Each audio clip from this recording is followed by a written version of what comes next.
Autobiografía de un yogi, de Paramahansa Yogananda. Derechos reservados, Self-Realization Fellowship. Capítulo 1.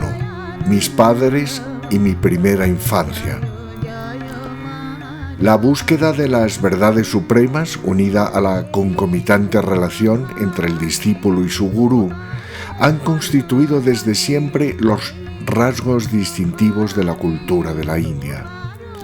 En mi caso, mi senda me condujo a los pies de un sabio semejante a Cristo, cuya hermosa vida fue modelada para el beneficio de todas las épocas.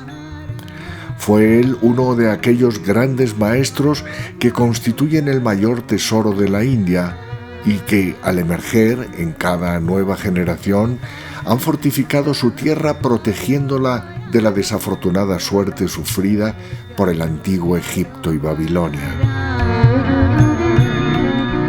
Entre mis primeros recuerdos se cuentan algunos aspectos distintivos de una encarnación anterior. Desplazadas en el tiempo, acudían a mi mente nítidas reminiscencias de otra existencia en un pasado distante, durante la cual había vivido yo como un yogi en medio de las nieves del Himalaya. Trascendiendo toda dimensión, estos atisbos del pasado me proporcionaban también ciertos destellos del porvenir. Puedo recordar aún las humillaciones propias de la infancia impotente, la rebeldía consciente experimentada al verme incapaz de caminar y expresarme libremente, y las suplicantes oraciones que brotaban de mí como reacción ante tal impotencia. Dotado de una intensa vida afectiva, ésta se expresaba mentalmente, en aquel entonces, en las palabras de muchos idiomas. De manera gradual, en medio de la confusión interior de las diversas lenguas, me habitué a escuchar las sílabas del idioma bengalí de mi gente. ¡Cuán asombrosamente vasta es la mente infantil! Aunque a los ojos de los adultos parezca limitarse al mundo de los juguetes y los dedos de los pies. Recuerdo como mis obstinadas crisis de llanto, provenientes de ciertos fermentos psicológicos y de las restricciones de expresión impuestas por mi cuerpo, provocaban la consternación general de la familia ante mi angustia. Pero guardo también en la memoria momentos felices, las caricias de mi madre, mis primeros balbuceos y mis primeros pasos. Estos éxitos tempranos que olvidamos tan rápidamente constituyen, no obstante, los cimientos naturales de la confianza en uno mismo. No es inusitado retener recuerdos de un pasado tan remoto. Numerosos yogis, en efecto, han conservado la conciencia de sí mismos sin que ésta experimentase interrupción alguna, incluso a través de las dramáticas transiciones entre la vida y la muerte. Si el hombre no fuese sino solo un cuerpo, su identidad desaparecería, ciertamente, con la pérdida de éste. Pero si los profetas, a lo largo de los milenios, nos han dicho la verdad, el hombre es en esencia un alma incorpórea y omnipresente. Aunque no sea esto lo más frecuente, no es totalmente desusado el conservar claros recuerdos de la primera infancia. Efectivamente, a través de mis viajes por numerosos países, he tenido ocasión de escuchar de labios de hombres y mujeres veraces el testimonio de sus recuerdos de la más tierna infancia. Vine al mundo y viví los primeros 8 años de mi vida en la ciudad de Gorakhpur, al noroeste de la India, cerca del Himalaya.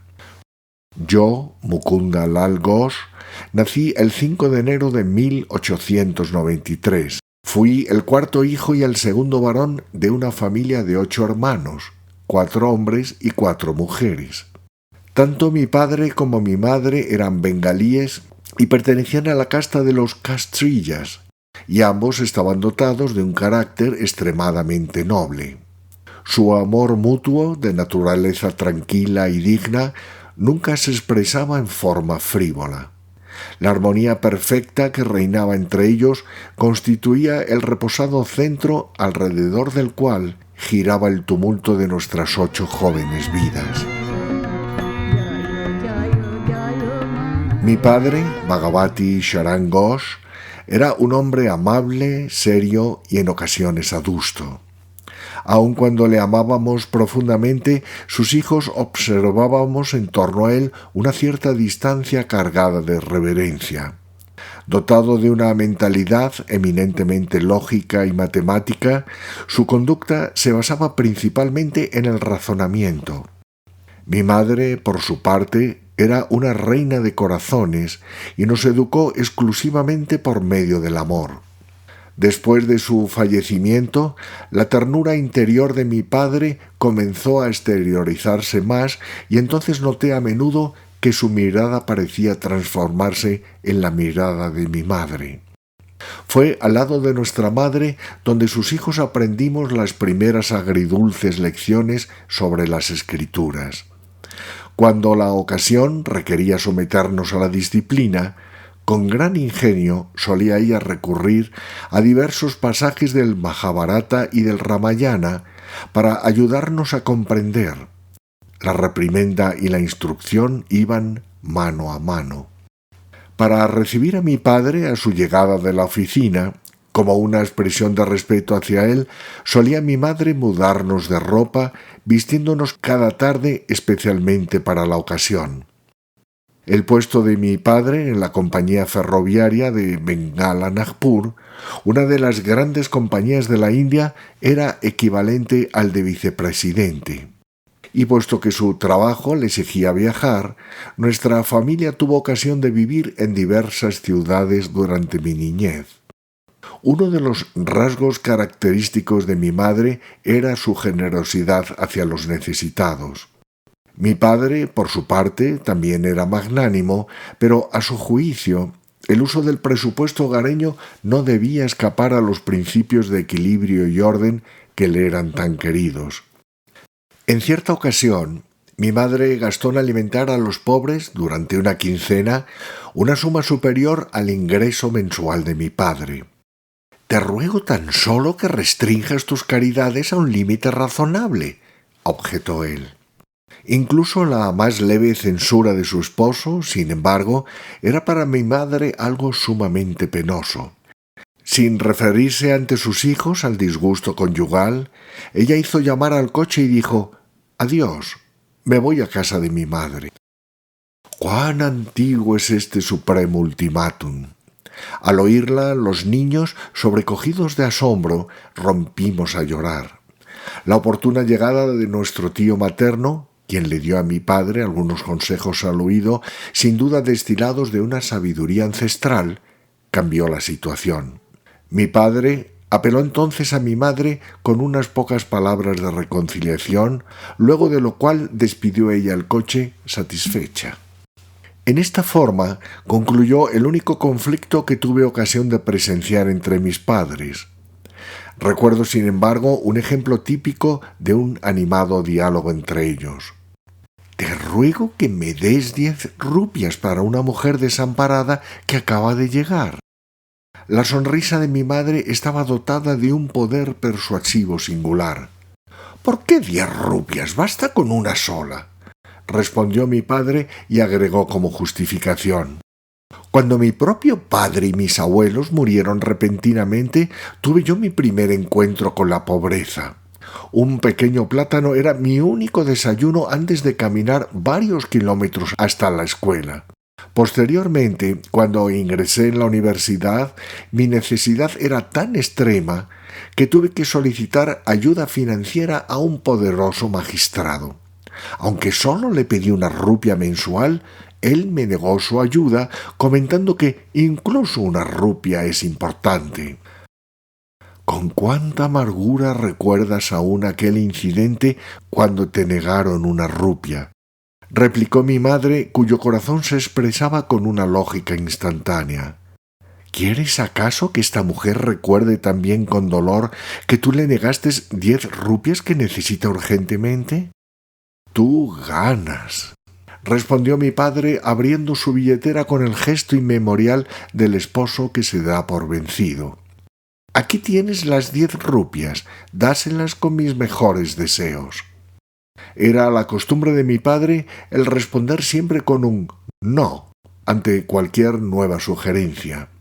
Su actitud hacia la desconocida, que había conquistado tan fácilmente el apoyo de mi madre, era un ejemplo más de su cautela habitual. El evitar aceptar de inmediato cualquier condición es, en verdad, una manera de ceñirse al principio de someterlo todo a la debida consideración. En efecto, mi padre manifestó siempre una actitud razonable y sus decisiones eran justas y equilibradas. Cada vez que lograba yo apoyar mis numerosas peticiones con 1 o 2 argumentos de peso, él me concedía invariablemente mi ansiado objetivo, ya fuera este un viaje de vacaciones o una motocicleta nueva. Si bien mi padre ejerció una disciplina estricta con sus hijos durante los años mozos de estos, su actitud para consigo mismo era verdaderamente espartana. Jamás iba al teatro, hallando en cambio esparcimiento en sus prácticas espirituales y en la lectura del Bhagavad Gita. Repudiaba todo lujo y no desechaba un par de zapatos viejos hasta que se habían tornado totalmente inservibles.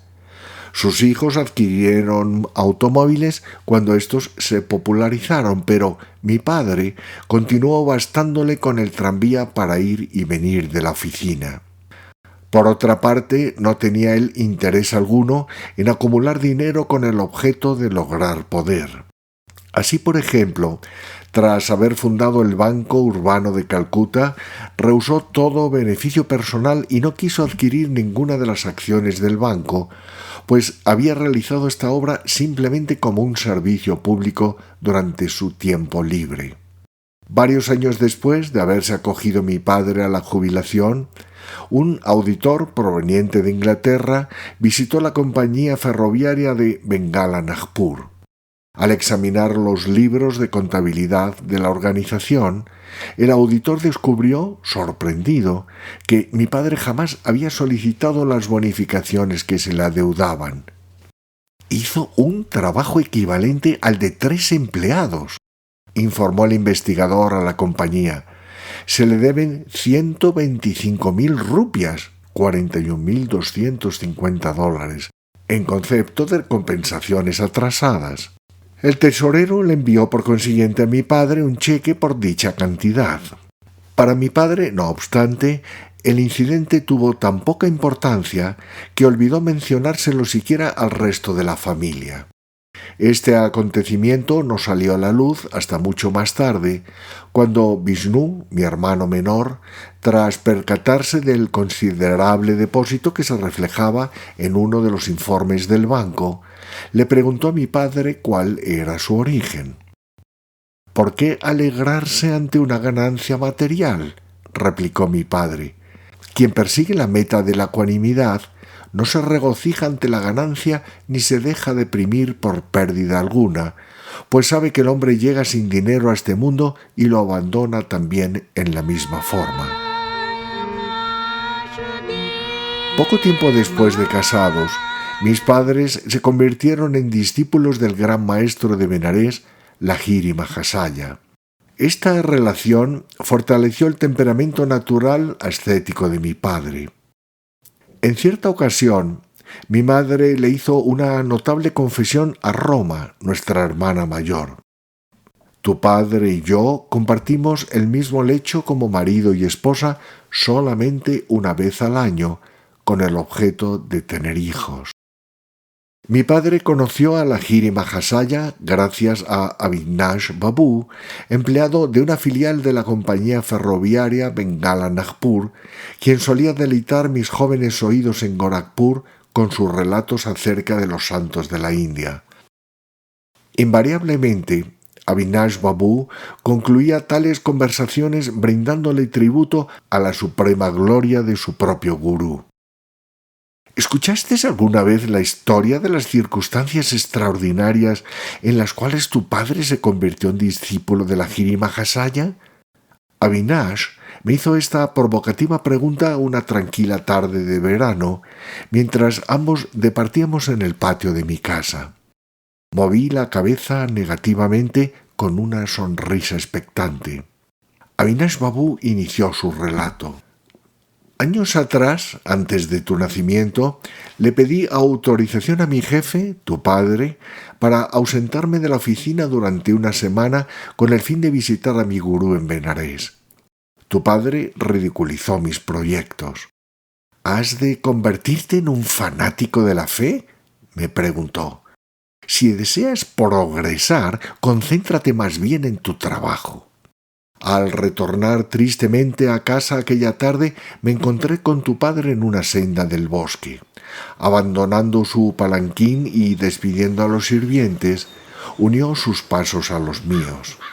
Mientras se esforzaba por consolarme, destacando las ventajas de luchar por alcanzar el éxito, yo le escuchaba distraídamente repitiendo en mi corazón: Lahiri Mahasaya, no puedo continuar viviendo sin verte.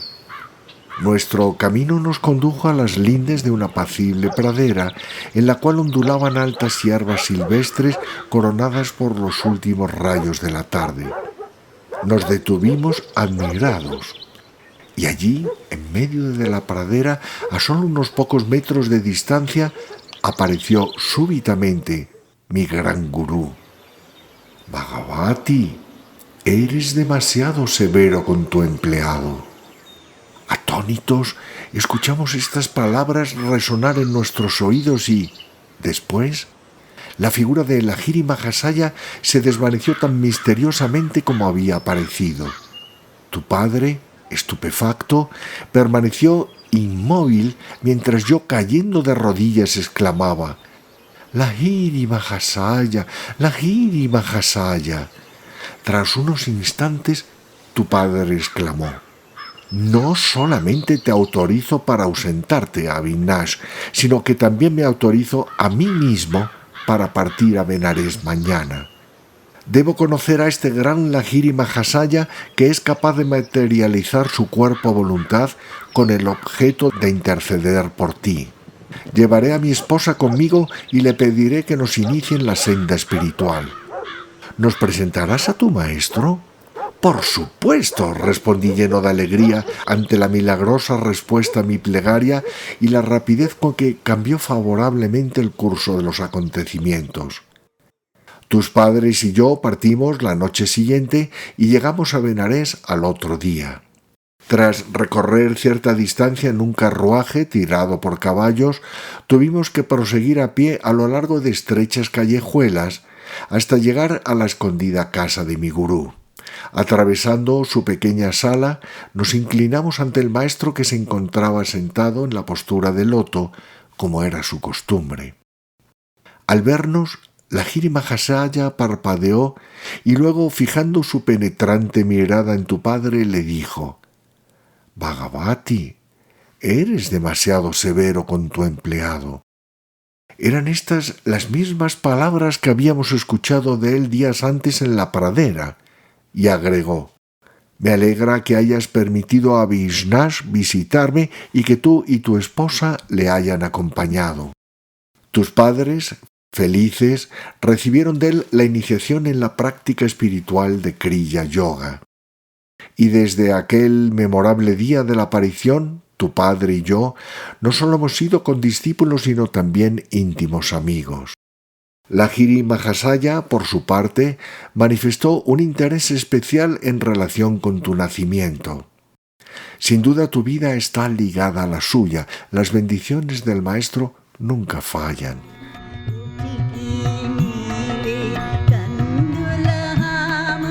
Lahiri Mahasaya abandonó este mundo poco tiempo después de mi nacimiento, pero en todas las ciudades a las cuales fue trasladado mi padre por motivos de trabajo, el retrato del maestro, encuadrado en un decorativo marco, ornó siempre nuestro altar familiar.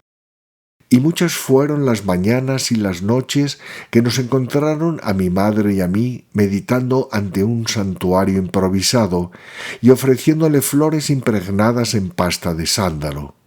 Así, con incienso y con mirra, y con la devoción de nuestros corazones unidos, honrábamos a la divinidad que se había expresado plenamente a través de la Giri Mahasaya.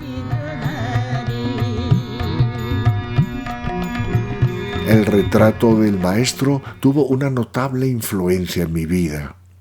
A medida que yo iba creciendo, mi concepto de la Giri Mahasaya fue creciendo conmigo. En mi niñez solía ver a menudo su imagen fotográfica emerger del pequeño marco, adoptar una forma viviente y sentarse ante mí durante mis meditaciones. Sin embargo, cuando intentaba yo tocar los pies de su luminosa figura, ésta se transformaba nuevamente en una fotografía. Con el gradual advenimiento de la adolescencia, aquella pequeña imagen suya, confinada en un marco, experimentó también un cambio en mi mente, convirtiéndose en una presencia viviente e inspiradora. Con frecuencia, en momentos de prueba o confusión, solía yo elevar a él mis oraciones y siempre hallaba en mi interior su guía y apoyo. Y fue así como, aunque anteriormente había lamentado el hecho de que él no se encontrase ya en su forma física, al comenzar a descubrir su secreta omnipresencia, dejé atrás toda tristeza. A aquellos discípulos que se manifestaban excesivamente ansiosos de verlo, la Giri Mahasaya les había escrito con frecuencia lo siguiente: ¿por qué habéis de venir a contemplar mi carne y mis huesos, siendo que me encuentro yo siempre al alcance de vuestra kutashta, visión espiritual? Cuando tenía yo alrededor de 8 años de edad, fui sanado en forma milagrosa por la Giri Mahasaya, cuya gracia se manifestó a través de su fotografía. Este incidente, que intensificó todavía más mi amor por él, ocurrió mientras vivíamos en la ciudad de Ichapur, en Bengala, en donde sufrí un ataque de cólera asiático. Los médicos me habían desahuciado y me encontraba al borde de la muerte. Velando junto a mi lecho, mi madre me instó frenéticamente a alzar la vista hacia el cuadro de la Giri Mahasaya que colgaba del muro sobre mi cabeza. «Inclínate ante él mentalmente», me apremió, sabiendo que me encontraba demasiado débil para levantar siquiera las manos en señal de respeto. «Si le manifiestas verdaderamente tu devoción y te arrodillas interiormente ante él, el maestro salvará tu vida». Al elevar la mirada hacia la fotografía, vi una luz cegadora que emanaba de ella, envolviendo mi cuerpo e inundando la habitación entera. Mi recuperación fue total e instantánea. Las náuseas y todos los demás síntomas, hasta entonces incontrolables, desaparecieron y me sentí lo suficientemente fuerte como para inclinarme hasta el suelo y tocar los pies de mi madre, en señal de agradecimiento por su inmensurable fe en su gurú.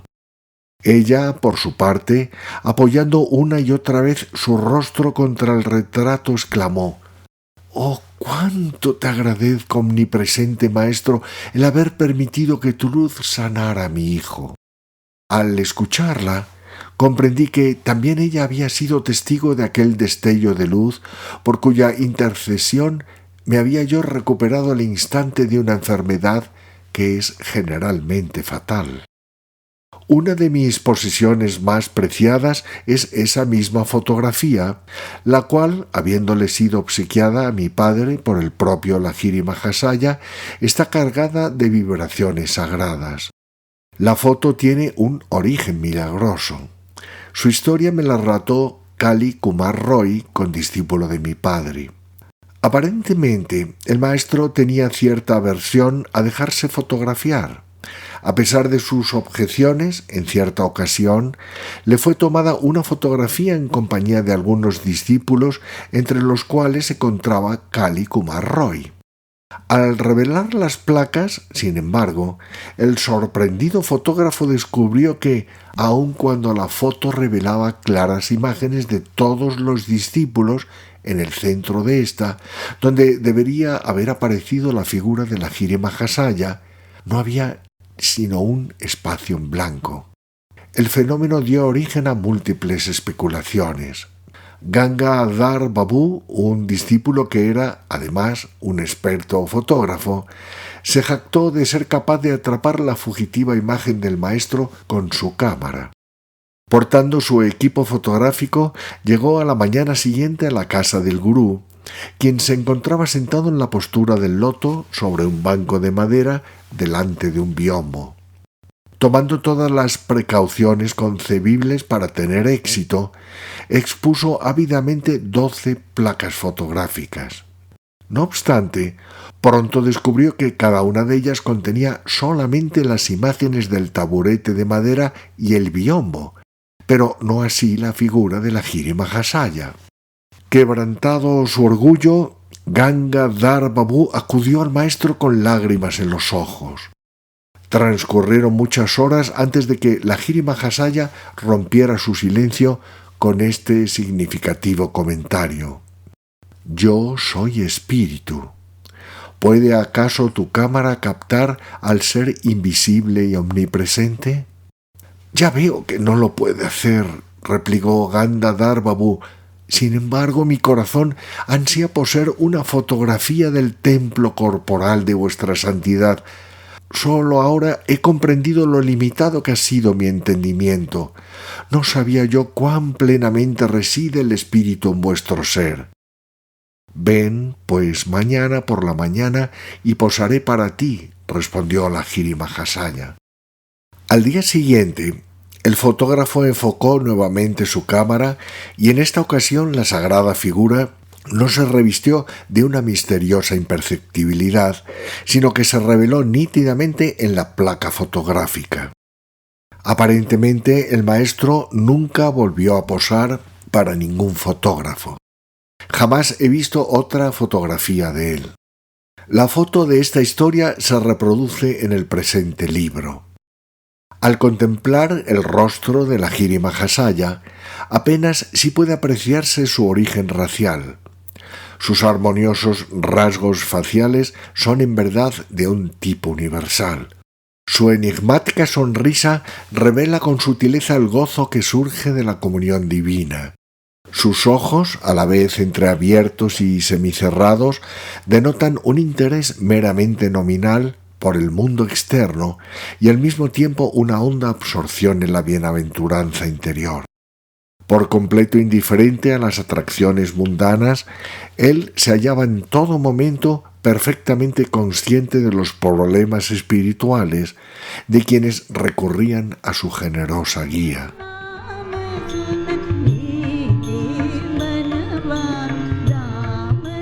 Poco tiempo después de haber sido yo curado mediante el poder de la fotografía de la Jiri Mahasaya, tuve una visión espiritual trascendental. Sentado en mi cama, una mañana, entré en un hondo estado de ensoñación durante el cual un profundo interrogante se impuso en mi mente. ¿Qué existe más allá de la oscuridad de los ojos cerrados? En respuesta, una luz fulgurante se manifestó de inmediato ante mi visión interior, y en la vasta pantalla resplandeciente dentro de mi frente aparecieron como en diminutas películas las divinas figuras de santos sentados en la postura de meditación en las grutas de las montañas. ¿Quiénes sois?, pregunté en voz alta. Somos los yogis del Himalaya, fue la indescriptible respuesta celestial. Oh, cómo deseo ir al Himalaya y convertirme en uno de ustedes, exclamé con el corazón lleno de gozo. La visión se desvaneció, pero los rayos de plata se expandieron en círculos más y más vastos hasta la infinitud. ¿Qué es este maravilloso fulgor?, pregunté. Yo soy Swara. Yo soy luz, respondió una voz semejante al murmullo de muchas nubes.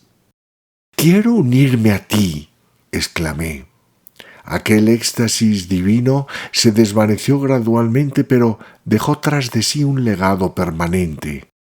El Señor es gozo eterno, siempre nuevo. Esta percepción perduró en mi memoria mucho después de aquella experiencia estática, sirviéndome de inspiración en mi búsqueda de Dios. Guardo de mi infancia otro recuerdo imborrable, incluso en el sentido literal de la palabra, ya que dejó en mí una cicatriz visible hasta hoy. El incidente ocurrió una mañana en el patio de nuestro hogar en Gorakhpur, en donde Uma, mi hermana mayor, y yo estábamos sentados bajo un árbol de neem, mientras procuraba ella infructuosamente enseñarme a leer en bengalí. Yo, por mi parte, prestaba más atención a observar cómo los papagayos devoraban los frutos del árbol de margosa. Quejándose de un divieso que tenía en la pierna, Uma fue a buscar un frasco de ungüento para aliviar la molestia. Al aplicar yo también un poco de la pomada en mi propio brazo, Uma me preguntó: ¿por qué usas un medicamento en tu brazo sano? Pues verás, hermanita, siento que mañana voy a tener un furúnculo y por lo tanto estoy simplemente probando tu ungüento en el lugar en el cual aparecerá. ¡Ay, tú pequeño embustero! No me llames embustero, hermana, mientras no hayas visto lo que sucederá mañana, respondí con indignación. Pero Uma, sin dejarse impresionar, repitió 3 veces su acusación. Con la voz colmada de una formidable determinación, respondí lentamente: por el poder de la voluntad en mí, afirmo que mañana tendré un furúnculo bastante grande en este preciso lugar de mi brazo, y que tu propio divieso habrá aumentado al doble de su tamaño actual. A la mañana siguiente, efectivamente, había en mi brazo un gran forúnculo en el lugar indicado y el tamaño del divieso de Uma se había duplicado. Aterrada, mi hermana corrió en busca de mi madre gritando: «¡Mukunda se ha convertido en un nigromante!». Con gran seriedad, mi madre me ordenó entonces no volver a usar nunca el poder de las palabras para causar daño.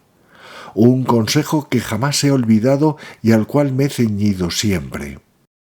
Mi divieso requirió atención quirúrgica y la cicatriz dejada por la incisión es todavía visible. Cuento así en mi antebrazo derecho con una prueba permanente del poder de la sola palabra humana. Aquellas palabras, tan sencillas y aparentemente inofensivas, que dirigiera yo a Uma, pronunciadas con una profunda concentración, estaban dotadas de la fuerza oculta suficiente para explotar como bombas y producir efectos bien definidos, aunque perjudiciales. Posteriormente, comprendí que el explosivo poder del lenguaje puede ser canalizado en forma sabia para ayudarnos a superar nuestras dificultades y que, al manejarlo de este modo, no causa ni cicatrices ni reconvenciones.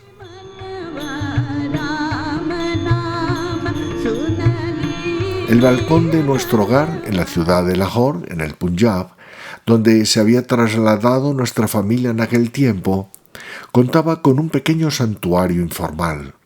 Habiendo instalado allí un cuadro que adquirí de la Madre Divina, manifestada como la diosa Kali, experimenté la irresistible convicción de que toda oración que elevara en aquel sagrado lugar obtendría la respuesta deseada. Un día, Uma y yo nos encontrábamos en el balcón observando a 2 niños que encumbraban sus cometas sobre las azoteas de 2 edificios situados frente a nuestra casa, al otro lado de una callejuela extremadamente estrecha. «¿Por qué estás tan callado?», me preguntó Uma empujándome juguetonamente. «Estoy pensando en cuán hermoso es que la Madre Divina me conceda todo cuanto le pido», respondí. «¿Presumes acaso de que te dará esas 2 cometas?», replicó mi hermana burlonamente. «¿Y por qué no?», respondí elevando hacia ella mi silenciosa petición. En la India, los niños compiten con cometas cuyas cuerdas se cubren de goma y vidrio molido.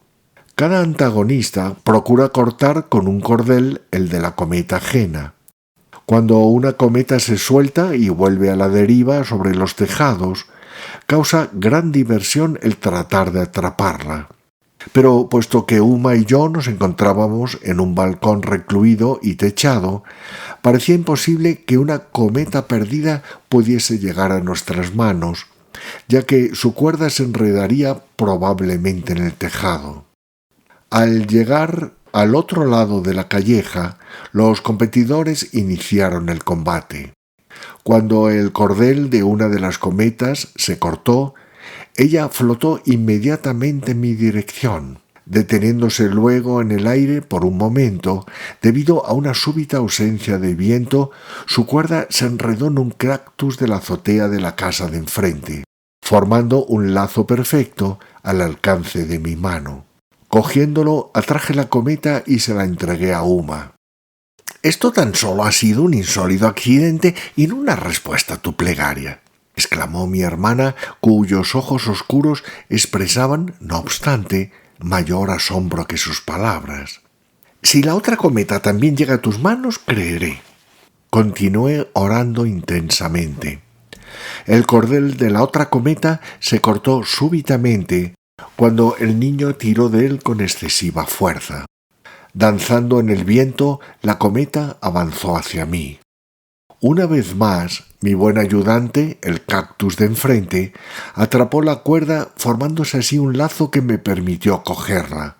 Al presentarle a Uma mi segundo trofeo, exclamó: «Ciertamente la Madre Divina responde tus oraciones. Esto es demasiado misterioso para mí». Con estas palabras, mi hermana huyó como un cervatillo asustado.